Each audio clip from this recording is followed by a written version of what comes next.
Habari gani Mwanakeo TV, kama ni mara yako ya kwanza tafadhali subscribe na turn on notification. Karibu katika ulimwengu wa siasa. Jina langu ni Mwanakeo TV.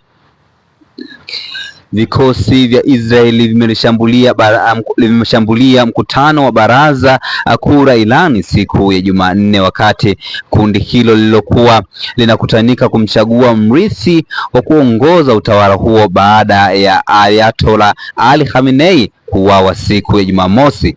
Afisa mwandamizi wa Israel alimeliambia gazeti la Fox News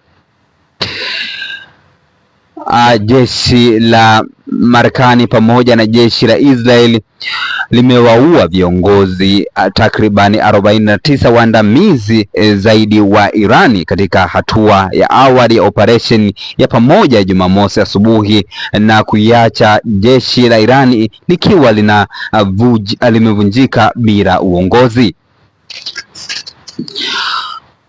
Hayo ni yanayoendelea katika mvutano ambao unaendelea kati ya nchi ya Irani pamoja na nchi ya Israel. Ni takriban siku ya 4 sasa tangu majibizano ya makombora ya balistiki pamoja na makombora ya hypersonic baina ya Irani pamoja na Israel yakiwa yametamalaki.